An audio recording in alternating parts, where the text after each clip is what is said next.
पृथ्वी के नीचे भी 7 लोक हैं। ऊपर के 7 लोक कौन कौन से हैं? भूलोक, भुवलोक, महलोक, जनलोक, तपलोक और सत्यलोक। और नीचे के 7 लोक अतल, वितल, गर्भिस्थान, नितल, महातल, सुतल और पाताल, ये 7 लोक नीचे के हैं। अब जब 7 लोक और 14 लोकों की उत्पत्ति हो गई तो ब्रह्मा जी ने अब सृष्टि आरंभ की। तो सर्वप्रथम ब्रह्मा जी ने अज्ञान की उत्पत्ति करी। ध्यान दीजिएगा सभी लोग। और जैसे ही ब्रह्मा जी ने अज्ञान की उत्पत्ति करी तो क्या हुआ महाराज? सब अज्ञानी उत्पन्न हो गए, कहीं ज्ञान बचा ही नहीं। जब सब अज्ञानी हो गए तो ब्रह्मा जी ने क्या किया? ज्ञान रूप में 4 कुमारों की उत्पत्ति करी। सनक, सनंदन, सनातन और सनत कुमार, ये 4 कुमारों की उत्पत्ति की जो ज्ञान की मूर्ति है। इससे पहले क्या उत्पन्न होता है? ज्ञान, अज्ञान, तब ज्ञान की उत्पत्ति होती है। जो लोग ज्ञानी हों और ज्ञानी होने के बाद अज्ञान रूपी बातें करें तो समझ लो अभी ज्ञान में कुछ कमी बची है। ब्रह्मा जी ने स्पष्ट भागवत में दिखाया है कि पहले ज्ञान की उत्पत्ति होती है। कुछ लोग होते ना बड़े ज्ञानी तो होते हैं लेकिन जीवन अज्ञानमय व्यतीत कर रहे होते हैं। बड़े पदों में तो विराजमान हो जाते हैं, गुरुत्व पद भी धारण कर लेते हैं, लेकिन वास्तविक गुरुत्वता क्या है वो जानते ही नहीं। अरे तुम ज्ञानी हो फिर अज्ञानी रूपी बातें कर रहे हो। कोई तुमसे आगे बढ़ रहा है तुम उसकी टांग खींच रहे हो। अरे मैं ही विद्वान हूँ, मेरे से बड़ा तो कोई है नहीं। ये हमारे भारत की पहचान है, पता है तुम्हें?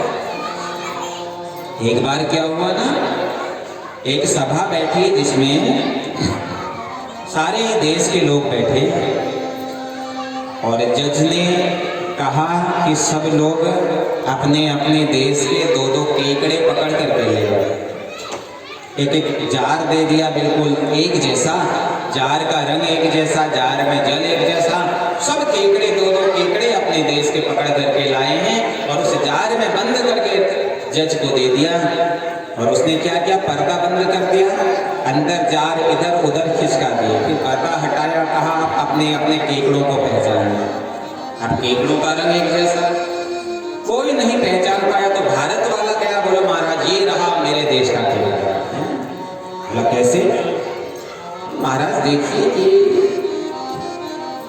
ये जार है, इस जार में ये केकड़ा ये ऊपर की तरफ जा रहा है महाराज। बोला हाँ जाते।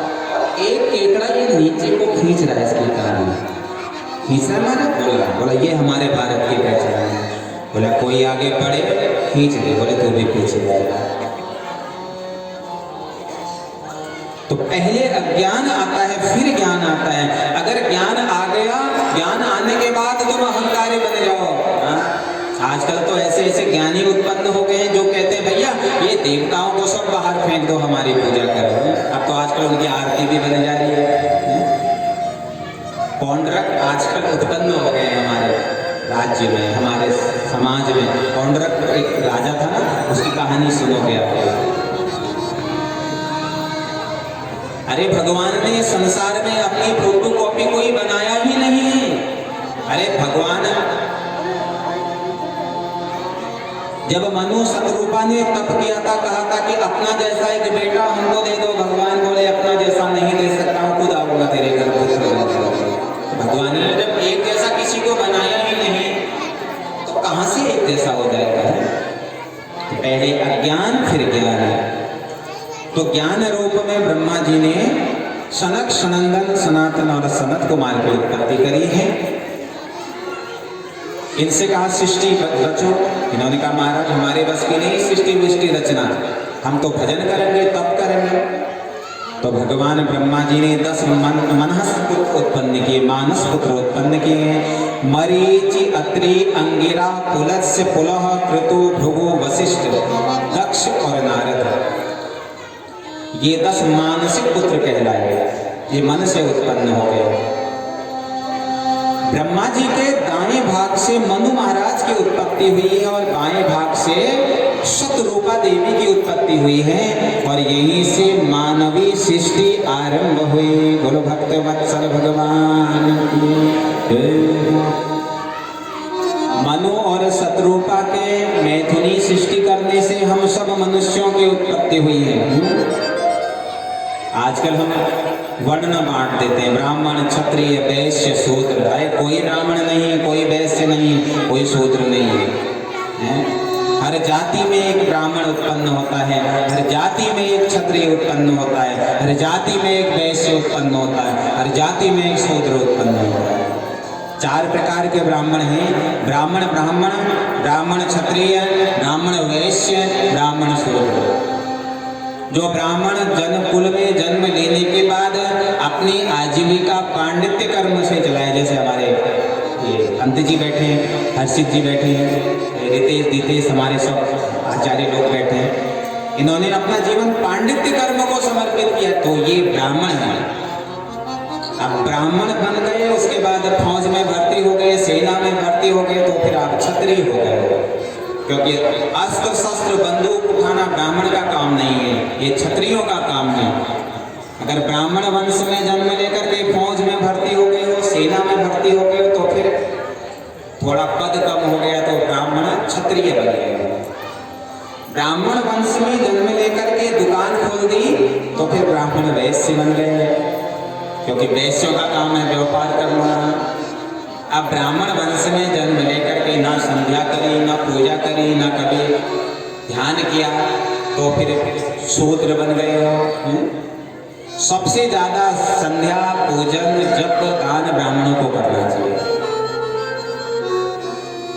जिस प्रकार एक क्षत्रिय एक क्षत्रिय अस्त्र शस्त्र के बिना अधूरा है, उसी प्रकार एक ब्राह्मण वेद मंत्र के द्वारा वेद मंत्र के बिना अधूरा है। इस संसार में ना कोई ब्राह्मण है, ना कोई क्षत्रिय है, ना कोई वैश्य, ना कोई शूद्र। हम अपने कर्मों से ब्राह्मण बनते हैं, हम अपने कर्मों से क्षत्रिय बनते हैं, हम अपने कर्मों से वैश्य बनते हैं, हम अपने कर्मों से शूद्र बनते हैं। एक संत ने हमसे पूछा, बोला महाराज आप कह रहे हो ब्राह्मण क्षत्रिय वैश्य शूद्र कोई नहीं, तो गीता क्यों कहती है चातुर्वर्ण्यमया सृष्टा? अरे गीता ने ब्राह्मण क्षत्रिय वैश्य शूद्रों से थोड़ा चातुर्वर्ण्यमया सृष्टा कहा। उन्होंने कहा अंडज श्वेतज उद्भिज और जरायुज, ये 4 प्रकार के वर्ण भगवान ने बनाए हैं।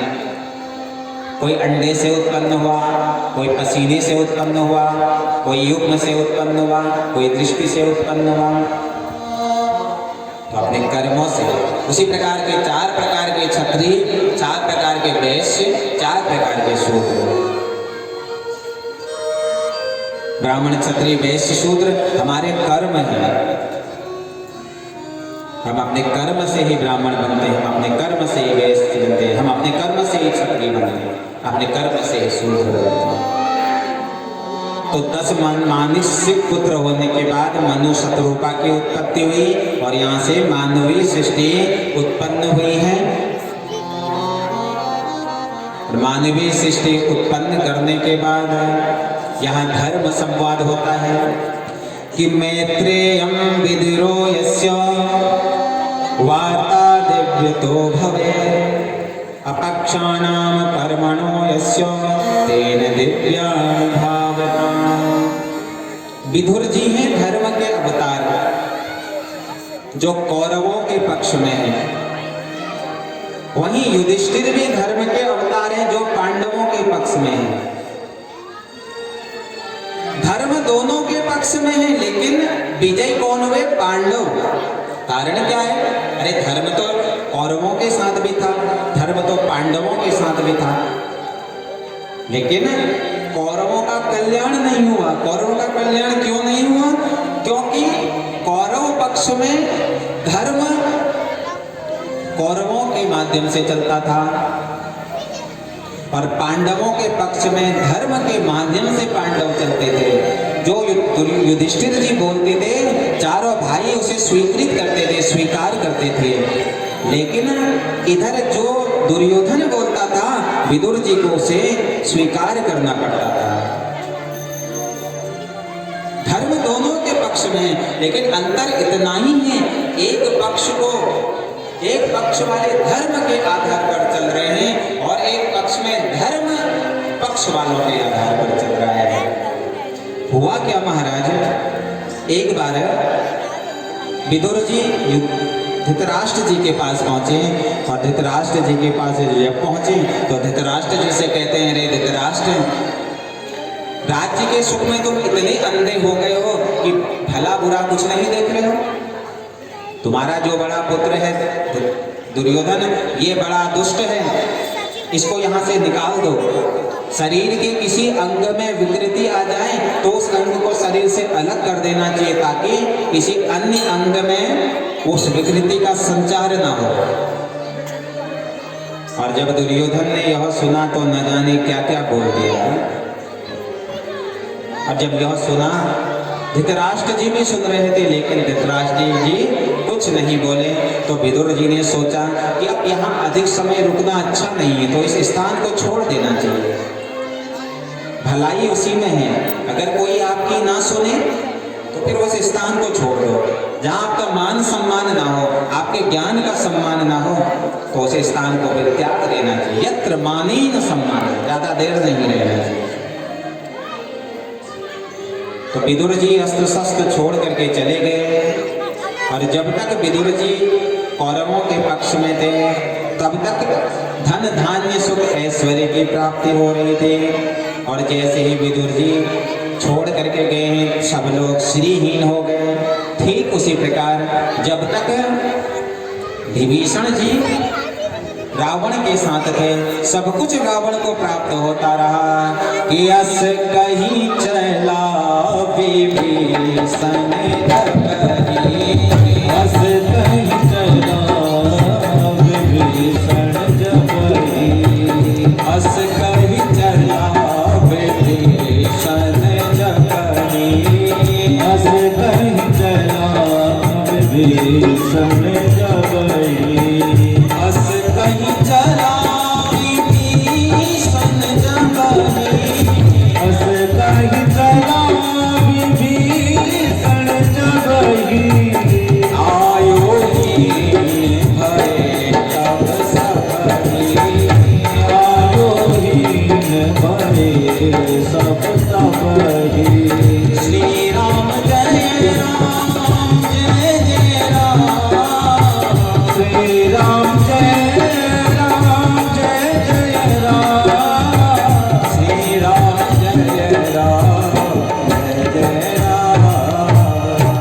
ठीक ऐसा ही हुआ। जब तक विभीषण रावण के साथ था तब तक रावण का कल्याण होता रहा। और जब तक जैसे ही रावण का पक्ष विभीषण ने छोड़ा, रावण श्रीहीन हो गया। ठीक वैसा ही जब तक विदुर जी कौरवों के साथ थे, कौरवों का कल्याण होता रहा। और जैसे ही विदुर जी ने कौरवों का साथ छोड़ा, सब लोग श्रीहीन हो गए। इधर आगे की तरफ बचे हैं कि दिव्यम रूपधरम कालम तेन दिव्यानि तो भवम, मित्र दिव्यानि तो भावम तेन दिव्य स्वभावयो। तो विदुर जी जब लौट रहे थे तो मार्ग में मैत्रेय मुनि मिलते हैं और दोनों ने ही एक दूसरे को कंठ से लगाया। तो विदुर जी परम ज्ञानी हैं और मैत्रेय जी विदुर जी से पूछते हैं, विदुर जी कृपा करके जरा यह तो बताइए कि आनंद है क्या, आनंद कहाँ मिलता है, आनंद कहते किसको है। तो विदुर जी कहते हैं, मैत्रेय जी वास्तविक आनंद तो हमारे भीतर विराजमान है, लेकिन उस आनंद को पहचाने कैसे, वो आनंद प्रकट कैसे होगा। बोले किसी संत की शरण में चले जाओ, किसी गुरु के शरण में चले जाओ, उससे जीवन कल्याण की कामना करो, उसके द्वारा दिए गए मंत्र से अपने शरीर का मंथन करो तो आनंद का प्राप्ति आपको होने लग जाएगी। ठीक उसी प्रकार से जिस प्रकार हिरण की कस्तूरी में मृग की कस्तूरी में विराजमान तो है हिरण की कस्तूरी, लेकिन हिरण कस्तूरी को ढूंढने के लिए वन वन फिरता है। हिरण को ये पता नहीं कि मेरे नाभि में कस्तूरी विराजमान है। ठीक उसी प्रकार जिस प्रकार दूध में मक्खन विराजमान है, दूध में घी विराजमान है, लेकिन निकलता कैसे है? मंथन के माध्यम से। ठीक उसी प्रकार से हमारे हृदय में ज्ञान विराजमान है, आनंद विराजमान है, लेकिन उस आनंद को हम प्रकट कैसे करेंगे? बोले किसी संत की शरण में चले जाओ, किसी को अपना सर्वस्व समर्पित कर दो, किसी संत के पास जाओ और संत के द्वारा बताए गए मार्ग में चलो तो आनंद ही आनंद है। बोलो भक्तवत्सल भगवान की जय। जिस प्रकार से देव और असुर इस संसार में उत्पन्न होते हैं, ऐसा ही एक बार हुआ, इस संसार में एक भयंकर असुर उत्पन्न हो गया जिसका नाम था हिरण्याक्ष। हिरण्याक्ष का नाम सुनते ही मैत्रेय जी पूछते हैं विदुर जी से, महाराज ये हिरण्याक्ष और हिरण्यकश्यप आखिर कौन थे? बोले ये कोई और नहीं थे, भगवान के ही द्वारपाल हैं, जय और विजय। बोले वो भगवान के द्वारपाल होने के बाद असुर बन गए, ये कौन सी बात? बोले केवल एक युग में नहीं बने, 3 युगों में बने हैं। बोले कारण क्या था? बोले एक बार सनत, सनातन, सनंदन और सनत कुमार 4 ऋषि कुमार भगवान नारायण के दर्शन करने के लिए जा रहे थे, तो जय विजय ने मार्ग में रोक दिया। अरे कहाँ जा रहे हो? कौन हो आप? सनत कुमारों ने देखा कि इतने बड़े भगवान के द्वारपाल होने के पश्चात ऐसे अभद्र बातें करते हैं, श्राप दे दिया, जाओ असुरी प्रवृत्तियां विराजमान है तुम्हारे अंदर, जा करके तुम असुर बन जाओगे। और एक लोक में नहीं, 3 लोकों में असुर बनोगे। दोनों ने क्षमा मांगी तो कहा उद्धार करने के लिए भी गोविंद ही आएंगे। महाराज जब सतयुग आया है तो हिरण्याक्ष और हिरण्यकश्यप के रूप में दोनों का जन्म हुआ है। त्रेता युग में रावण और कुंभकर्ण के रूप में जन्मे हैं और द्वापर में शिशुपाल और तंत्रवक्त्र के रूप में उत्पत्ति हुई। जैसे ही जन्म लेते ही तप करने के लिए चले गए। इतना कठोर तप किया महाराज कि इंद्र को भय हो गया कि कहीं ऐसा ना हो कि मेरा इंद्र पद ये छीन ले हैं? तो भगवान से प्रार्थना करी तो भगवान ने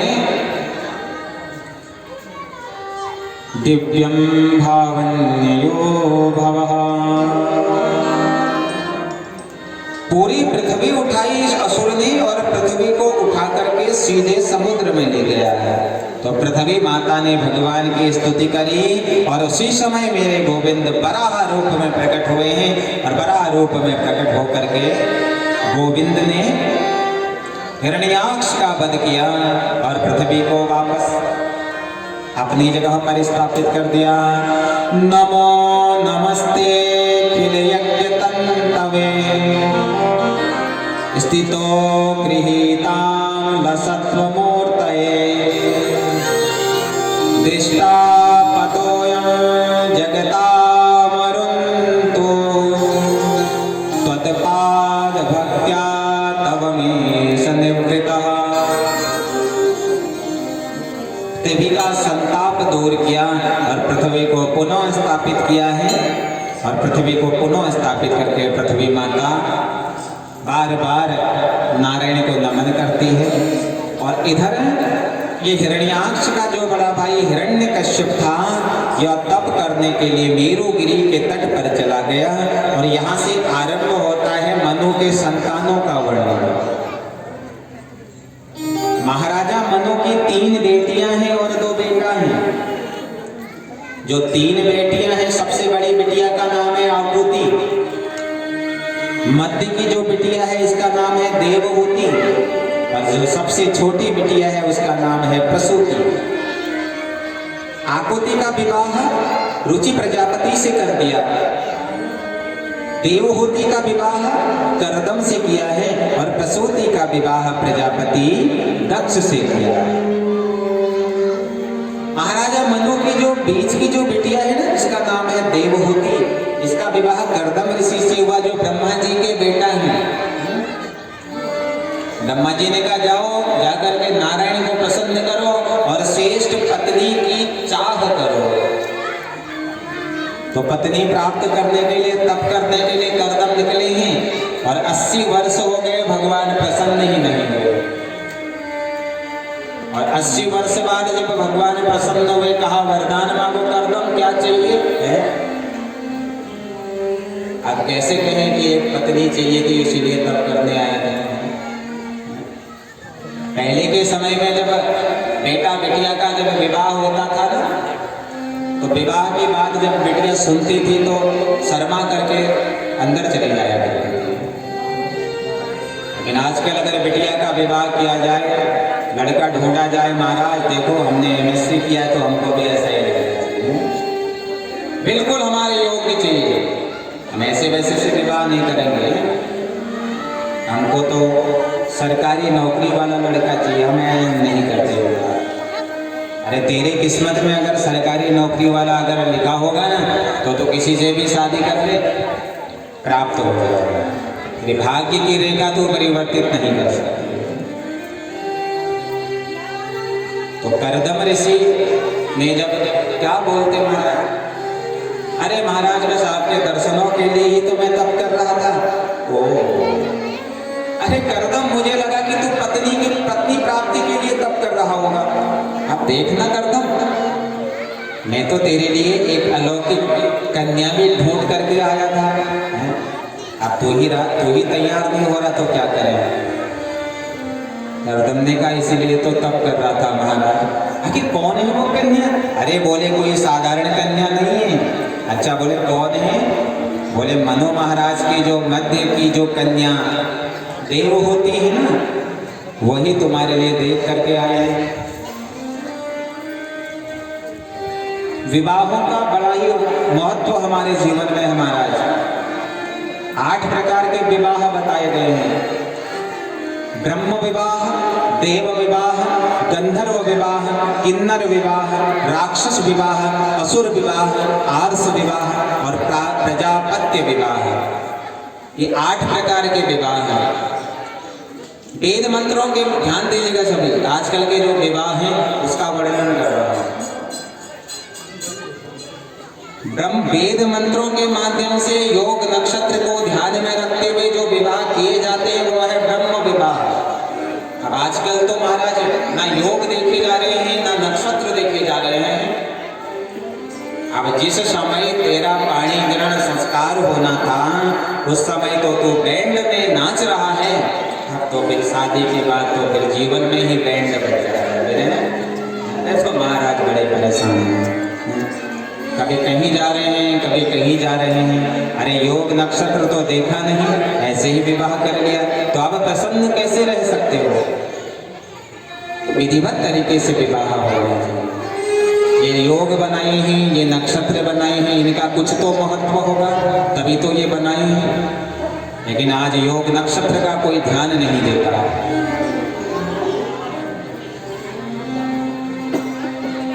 एक आजकल समाज में एक नई परंपरा चली है विष्णु प्रतिमा विवाह की। ये माता जी शांत हो जाओ।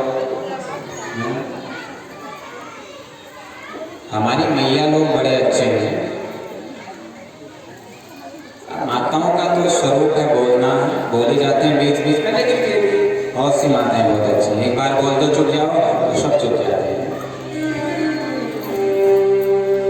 एक आजकल एक परंपरा, एक फैशन बोल सकते हैं विष्णु प्रतिमा जो आज चल रहा है हमारे समाज में। ये क्यों किया जाता है, कैसे किया जाता है, किस लिए किया जाता है? आज के समय में तो सब लोग विष्णु प्रतिमा विवाह करा देते हैं। क्यों किया जाता है विष्णु प्रतिमा विवाह? हाँ, जब कन्या का 2 विवाह का योग हो कुंडली में, या जब कन्या की कुंडली के 7वें भाव में कोई पाप ग्रह बैठा हो जो विवाह के पश्चात उसके पति को कष्ट पहुंचाए, इसलिए उसका विष्णु प्रतिमा विवाह किया जाता है। और कब किया जाता है? जिस समय तुम्हारे घर में पंचांग पूजन हो रहा हो, गणपति आदि आदि पूजन हो रहा हो, उस समय विष्णु प्रतिमा विवाह कर देना चाहिए। और विष्णु प्रतिमा का वह लॉकेट, वह मंगलसूत्र तभी तक गले में रहना चाहिए जब तक वर का विष्णु प्रतिमा वर के द्वारा प्रदत्त मंगलसूत्र तुम्हारे कंठ में न आ जाए। कुछ लोग तो बस पहने रहते हैं उसको पहनने का कहीं अधिकार नहीं है। वो केवल उसी समय तक कंठ में रहना चाहिए जब तक आपका विवाह वर नारायण के साथ ना हो जाए।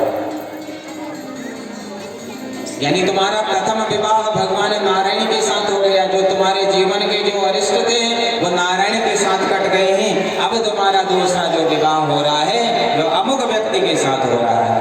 और आजकल तो लोग गले में पहने रहते हैं इसको, हैं विष्णु प्रतिमा का लॉकेट पहनो गले में, लेकिन उसके लिए एक नियम है। उसके पश्चात ना तो जीवन में कभी लहसुन खाना होता है, ना कभी प्याज खाना होता है, ना कभी मांस खाना होता है। अगर आप ऐसे जीवन व्यतीत कर सकते हो तो उसको धारण करिए, वरना आपको धारण करने का कोई अधिकार नहीं है। वो ब्राह्मण को दान कर देना चाहिए। संकल्प भी है, इमाम विष्णु प्रतिमान आचार्याय तुभ्यम संपददे, मैं तुम्हें यह विष्णु प्रतिमा दान कर दिया। तो विधिवत तरीके से विवाह होगा। तो 8 प्रकार के विवाह हैं। तो कर्दम ऋषि का विवाह भी माता देवहूति के साथ ब्रह्म विवाह के माध्यम से हुआ। और ब्रह्म विवाह के माध्यम से जब विवाह हुआ, अपनी पत्नी को लेकर के कर्दम ऋषि अपनी कुटिया में पहुंचे हैं। और जैसे ही कुटिया में पहुंचे तो कुटिया का दृश्य देख करके देवहूति माता भयभीत हो गई। बड़े बड़े सर्प लटक रहे हैं, बड़े बड़े बिच्छू लटक रहे हैं। महाराज देवहूति डर गई, महाराज ये क्या है? बोला देवहूति ये ना इस घर को अपना घर मानते हैं, ये तुम्हें कोई कष्ट नहीं पहुंचाएंगे। और जैसे ही देवहूति माता ने अपने खिड़की को खोला, खिड़की खोल करके बाहर देखा तो एक ही तालाब में मृग भी जल पी रहा है तो सिंह भी जल पी रहा है। इतनी मित्रता थी, इतना तप था कर्दम ऋषि का।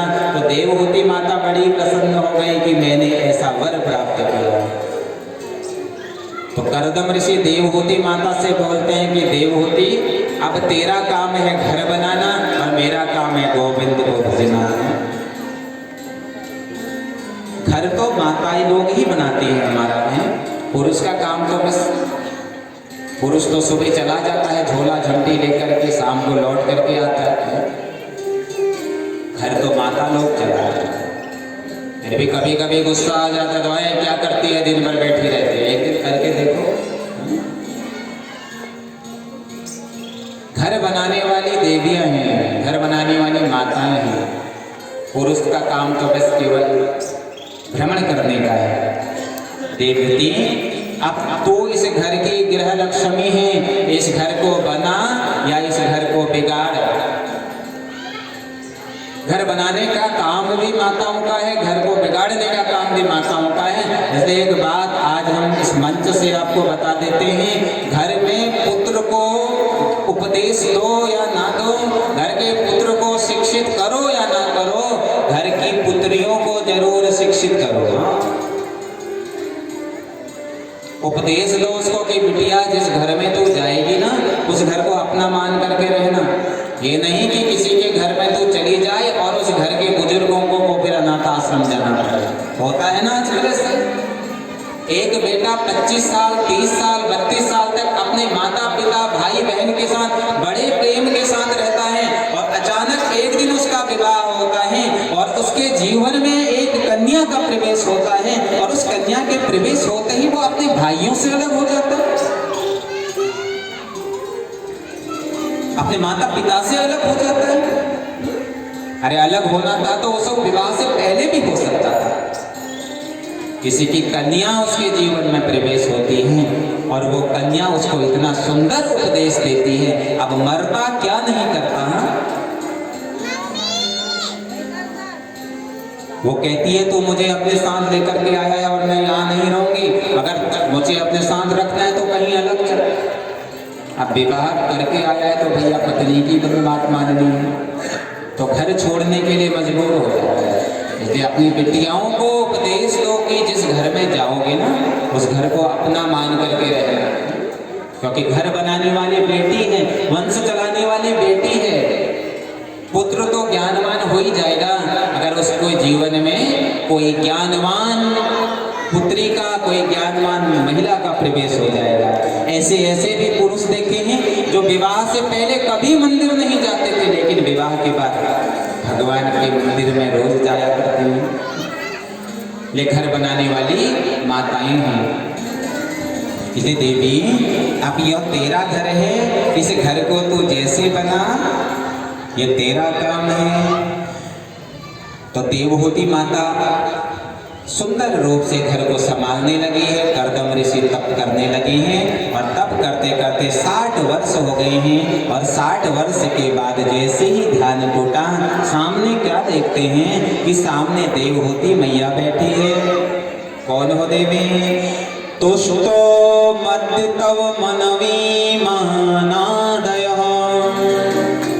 सुसोसया परमया परया च भक्त्या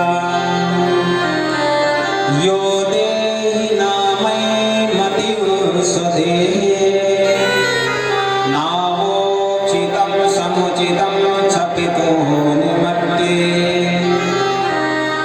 ये महाराज, मैं और कोई नहीं हूँ, मैं आपकी पत्नी देवहूति हूँ, मनु महाराज के मध्य की कन्या। कर्दम ऋषि ने जब देवहूति माता को देखा, देवहूति माता का हाथ पकड़ा और एक सुंदर से सरोवर में डुबकी लगाई। और डुबकी लगाते ही कर्दम ऋषि हो गए 24 वर्ष के और देवहूति माता हो गई 16 वर्ष की। ये तप का प्रभाव है। भाव से अगर तप कर लो माता तो सब कुछ प्राप्त हो जाता है। अब तो महाराज सब कुछ है। सुंदर सा एक भवन बन गया, असंख्य संख्य के दास दासियां हो गई। और समय चलते चलते 9 कन्याएं देवहूति माता के गर्भ से उत्पन्न हुई हैं और 9 के 9 नवदा भक्ति के रूप में जानी गई। और जब 9 कन्याओं की उत्पत्ति हुई तो कर्दम ऋषि जब वन की तरफ जाने लगे तो देवहूति मैया ने पैर पकड़ लिए। कहाँ जा रहे हो महाराज? हैं? अरे कल के दिन में इन कन्याओं का विवाह हो जाएगा, ये अपने अपने घर चली जाएंगी, तुम वन चले जा रहे हो, मैं किसके सहारे रहूंगी?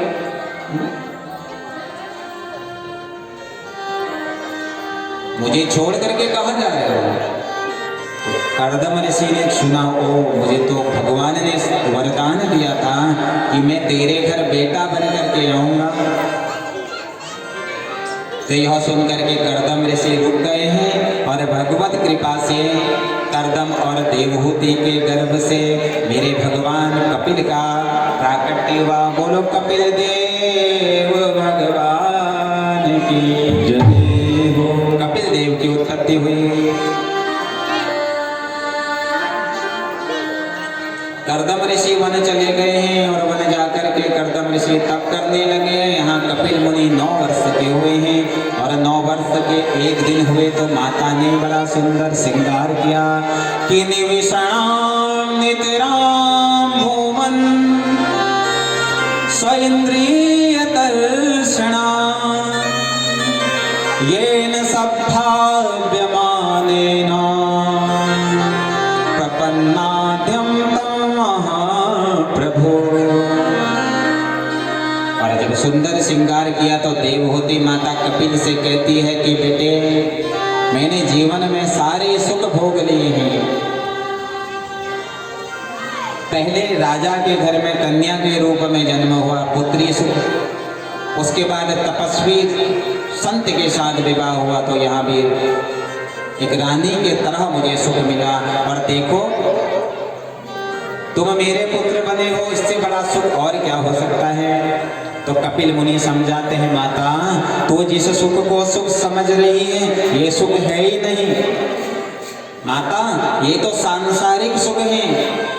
अरे वास्तविक सुख तो मेरे गोविंद के नाम में है, वास्तविक सुख तो उस सच्चिदानंद के स्वरूप में है। माता ये कोई सुख नहीं है, ये तो आज है कल नहीं है। देख माँ, पहले तुझे राजकुमारी का सुख प्राप्त हुआ, धीरे धीरे वह सुख भी दूर हो गया। फिर तुझे रानी का सुख प्राप्त हुआ, अब वह सुख भी दूर हो गया।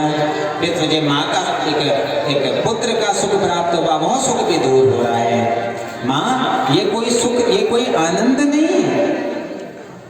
माता आनंद तो ठाकुर के नामों में है, जो एक बार जीवन में आ जाता है वह तो फिर जाता ही नहीं। बोलो भक्त वत्सल भगवान की। तातुम गताहं शरणं शरण्यं स्वभृत्य संसार तरो कुठारं जिज्ञासयाहं प्रकृते पुरुष्य नमामि सद्धर्मविदां वरिष्ठम्। माता वास्तविक सुख तो भगवान के नामों में है, गोविंद के नामों में है। एक बार वह आनंद जीवन में आ जाता है माता, फिर वो आनंद जाता ही नहीं है। तो बेटे गोविंद को प्राप्त करने का माध्यम कहाँ हो, किसको माध्यम बनाएं, कौन बताएंगे कि गोविंद की प्राप्ति हो? बोले माता संत बता सकते हैं। बोले संत कौन है बेटा, संत कैसा है, संत है करके हम कैसे बात पता कर सकते हैं? वास्तविक संत कौन है? कि तितिक्षव कारुणिको सुहृद सर्वदोहिनां अजात शत्रवः शांत साधवः साधुभूषणः। तितिक्षवः जो सहनशील हो, कारुणिकः जो करुणा करने वाले हों, सहृदयः जो समान हृदय वाले हों। संत के लिए सब समान हृदय वाले होने चाहिए, गुरु के लिए सब समान हृदय वाले होने चाहिए। वास्तविक संत वो है जो सबको समान भाव से देखे। ये नहीं कि मोटी पार्टी वालों के लिए एसी कमरा कर दिया, जो गरीब है उनके लिए वे छोटा सा एक ही जगह रोक दिए। अरे गुरु हो, संत हो, एक समान व्यवहार होना चाहिए, क्योंकि संत को तुम्हारी माया से कोई मतलब नहीं होना चाहिए। संत को बस तुम्हारे से मतलब होना चाहिए। संत को तुम्हारी माया, तुम्हारे धन, तुम्हारे ऐश्वर्य से कुछ नहीं लेना। वे सबके लिए एक समान हृदय वाला, अजात शत्रवः जिसका कोई शत्रु नहीं है, जो शांत है वही वास्तविक संत है। जिसमें ये लक्षण है, जो सहनशील हो, करुणा करने वाला हो, समान हृदय वाला हो, जिसका कोई शत्रु न हो, जो शांत हो, वही संत है। माता पूछती है पुत्र बंधन किसका है? बंधन क्या है? बंधन किसे कहते हैं? किसका बंधन होता है? कहते हैं माता परमात्मा से दूर करने का जो मार्ग है ना, वही बंधन है। आज हम सब भी बंधनों में बंधे हैं ना, सांसारिक बंधनों। भगवान की कथा श्रवण करने जाते नहीं हैं, क्यों? क्योंकि घर है। भगवान की कथा करने जाते नहीं हैं, बोले क्यों? बोले ये पोते नाती पोते भैया कहाँ जाएंगे अगर हम चले जाएंगे तो ये बंधन है घरे। तो बंधन किसका होता है महाराज? बंधन ना तन का होता है, बंधन ना मन का होता है। बंधनम निस्य, बंधन चिंतन का होता है। जैसा चिंतन करोगे वैसा ही भाव प्राप्त होगा।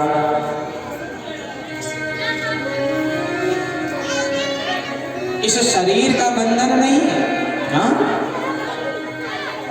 रिश्ता किसका है? हम सब अगर एक रिश्ते में बंधे हैं तो ये रिश्ता किसका है? शरीर का रिश्ता है। ये शरीर का रिश्ता नहीं है।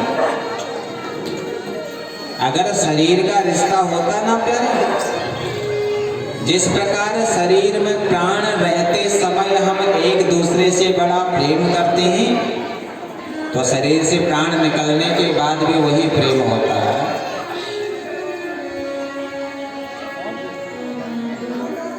हम सोचेंगे कि हम शरीर से किसी से प्रेम करेंगे, शरीर से हमारा बंधन नहीं है, हमारा बंधन है मन का। इस मन को जहां लगाओगे वैसा यह मन बनेगा। अगर इस मन को परमात्मा की तरफ लगाओ